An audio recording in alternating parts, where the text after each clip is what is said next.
بسم اللہ الرحمن الرحیم۔ السلام علیکم ورحمۃ اللہ وبرکاتہ۔ مسلم کیلیگرافک چینل کی طرف سے آپ سب احباب کو خوش آمدید۔ اردو خط نستعلیق لاہوری طرز تختی نمبر 6 مرکبات کے ذیل میں آج ہماری 12ویں ویڈیو ہے جو طوا اور بڑے کاف پر مشتمل ہے۔ طوا سے مراد طوا اور ظا ہے، صرف نقطے کا فرق ہوتا ہے اور اس میں کوئی بنیادی تبدیلی نہیں آتی ہے۔ اور قاف سے مراد ایک ہی کاف ہے اور وہ ہے بڑا کاف، اور اس میں بھی کوئی تبدیلی اس صورت میں نہیں ہے، اور یہ بمائے شکل اور ساتھ اس کے غنہ کے دونوں اپنی جگہ پہ برقرار ہے۔ تو اس کی جو لوکیشن ہے، کہاں پہ لکھیں گے اور کہاں پہ لفظ کو رکھیں گے، تو یہ تقریباً سطر اول سے شروع ہوتا ہے اور سطر ثانی اور نشست اور کرسی سے ہو کے دوبارہ نشست اور نشست سے دوبارہ سطر ثانی کی طرف تھوڑا سا معمولی ایک قد کے فاصلے کے نیچے اس کو ہم مکمل کر دیتے ہیں اور یہ سمٹ جاتا ہے۔ تو اندرونی شکل طوا کی تخم کیرا کی طرح ہے، یعنی بادرنگ کے تخم کی طرح ہے، اور پیمائش جو ہے تقریباً یہ 1/3/2 ہے، 3/4 ہے، یعنی 1.25 قط ہے، اور یہ 3/4 ہے، یعنی 1.25 قط ہے۔ البتہ یہاں پر اندرونی جو میں بتاتا رہتا ہوں کہ تخم کدو کی طرح تخم کیرا کی مانند ہے، لیکن یہاں پر جو شکل ہے، یہاں پر جب پہنچ جاتا ہے تو اس کے قریب تو یہ ہموار ہو کے اس طرح ٹیڑھا ہو جاتا ہے، اور پھر یہاں اس میں سے پھر یہ گولائی صورت اختیار کر لیتے ہیں، تو یہاں پر شکل اس طرح بن جاتی ہے، یعنی آنکھ کی طرح کہہ سکتے ہیں یا کیرے کے تخم کی طرح۔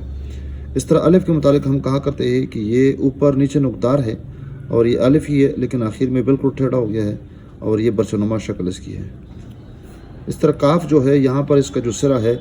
ناشپاتی کی طرح ہے، یا انگور کا جو تخم ہوتا ہے موٹا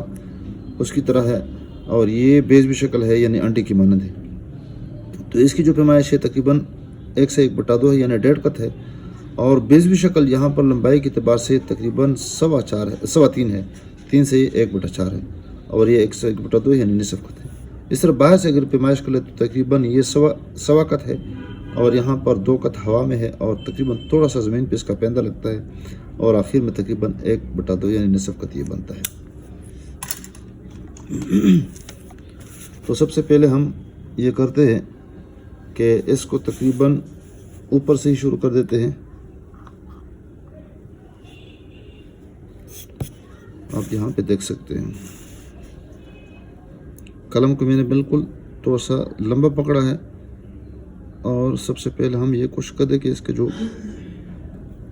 برچنما شکل ہے اس کو قائم رکھیں، اور یہاں پر ہم بتایا کرتے ہیں کہ تقریباً جب 1 قط مکمل ہو جاتا ہے تو پھر اس کے بعد ہم نے اس کو موڑنا شروع کرنا ہے۔ دوبارہ دیکھیں، بس پھر اس کے بعد یہ 3 قط ہے، لیکن تیسرا قط بالکل زیادہ مڑا ہوا ہے، اور یہ تقریباً نصف قط کے برابر یہ زیادہ ٹیڑھا ہے۔ آپ یہاں پہ دیکھ سکتے ہیں۔ دوبارہ دوسری لکیر یہاں پر ہم یہ لگا دیتے ہیں کہ یہاں سے شروع کر دیتے ہیں، اور اس کے قریب جب پہنچ جاتے ہیں اوپر تو یہاں پر ہم نے اس کو تھوڑا سا مائل کرنا ہے اس طرح، یہ تقریباً کچھ کم قط اس طرح یہ گولائی شکل میں یہ لکیر لگا دیتے ہیں، اور یہاں سے پھر دوسری لکیر نکال دیتے ہیں، اور اس میں سے تھوڑا سا یہ حصہ نکال دیتے ہیں، باہر کر دیتے ہیں، تو معمولی سا اس کو ہم موٹا کر دیتے ہیں،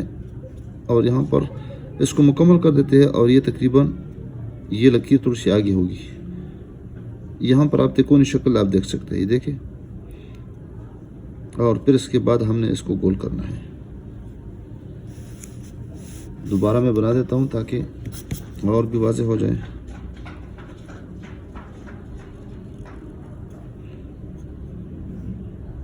دیکھیں، یہ ٹیڑھا کر دیا میں نے، پھر اس کے اوپر تقریباً تھوڑا سا معمولی، تاکہ یہ تقریباً نصف سے معمولی سا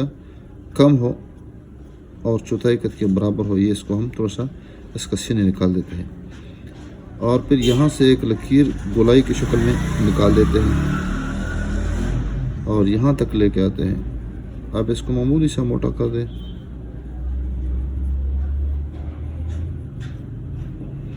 اس کی پیمائش بھی ساتھ ساتھ کر لیں، تقریباً 1.25 قط، 1.25 قط، یعنی 1 سے ہی 3/4، یہ 1.25